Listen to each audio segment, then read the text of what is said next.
It's remarkable how many folks attended rallies and other services in downtown New Kensington during the civil rights, the peak of the civil rights movement. This is one example. I think there were probably over 100 people in this line, something you can't get anybody to do nowadays for, I don't think, anything. Community events, there was something called a Brotherhood Dinner, community events such as luncheons and little speeches and that sort of thing. This one was titled Civil Rights Leader Hits Keepers of the Status Quo, which of course that was one of the keys of what you wanted to say and what you wanted people to rise from. In this photo range from a Mississippi civil rights leader who is the main speaker to Charles Andrews, who was the local NAACP president. Now, this is a photo I took at the beginning of the march from Selma to Montgomery on March 15th, 1965. Dr. King was wearing a Hawaiian lei, because the governor of Hawaii, state of Hawaii, was there and brought leis for all the leaders to wear in the march. I went down to the march with a rabbinical, a rabbi who was Rabbinical Council of North America president, and he was one of the people that participated in the march. We left, I had one day notice that I was going to go down with him. I got plane tickets at about 11 o'clock at night. We got to the airport and flew down there all night, and then got up to where he was staying about 6 in the morning.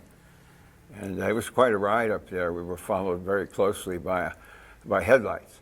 And the people there knew everything that was going on. And the fellow that was driving us was looking up in his mirror with a little concern. And I was never scared of anything, so it didn't really bother me. But it was kind of interesting to watch him be nervous. Is that Leroy Moton? Yes, it is, Leroy Moton. And he was later killed. He was later shot. Years later, he was shot by someone. I don't know what the circumstances were. I write a story about it, but I can't remember. He was driving with Viola Luzio? Yeah, Luzio.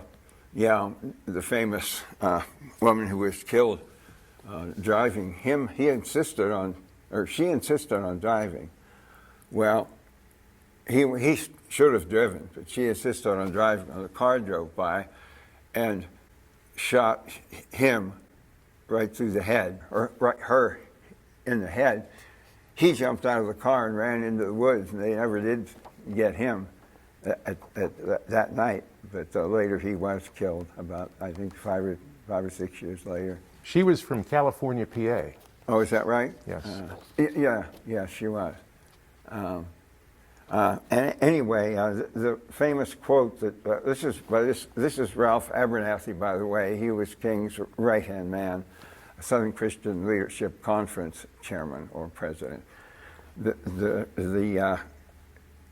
This beginning of the march ended with a statement by, in his marvelous voice, he said, "Alabama will be a new Alabama, and the United States will be a new United States."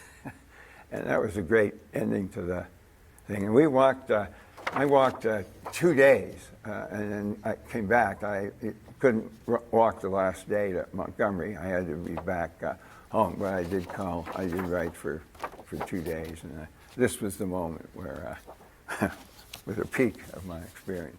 The thing that I noticed, though, when I did talk to him, we were all sitting around on the grass having lunch during the march.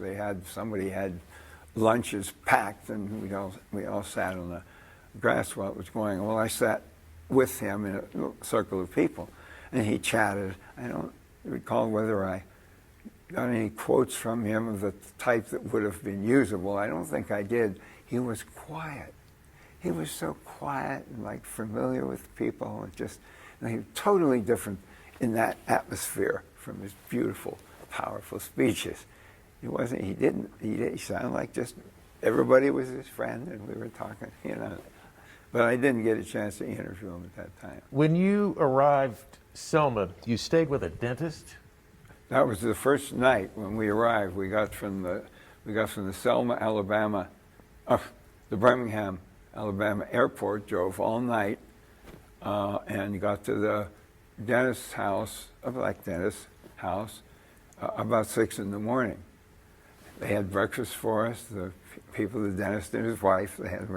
We're sitting in there in the living room talking. Who walks down the stairs in a robe and slippers? Ralph Bunche, the Secretary General of the United Nations, or the U.S. representative to the United Nations, right there.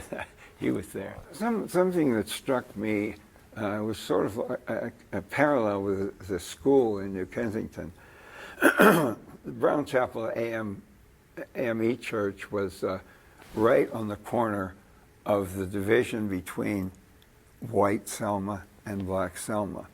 Thing that suddenly struck me as soon as I got there, the street was paved beautifully all the way up to the church, and on the other side of the same street, not even any paving in the black, in what was truly to be called a ghetto.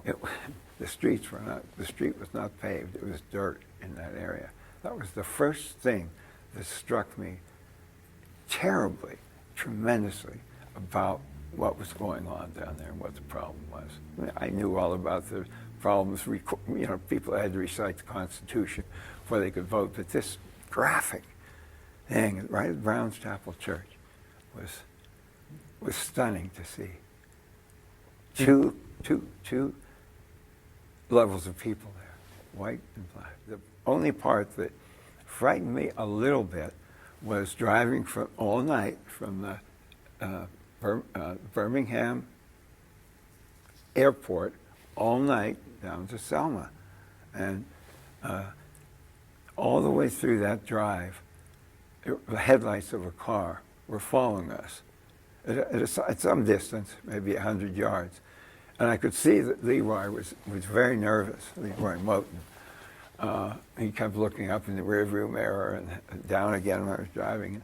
I didn't know what to think. It bothered me that he seemed nervous because I didn't know what was back there or what it would be. Pretty soon, that after about an hour or two, after that drive down there, the headlights turned off the road. So I don't know why, what the deal was. Probably just nothing. That car happened to be driving down there in the middle of the night.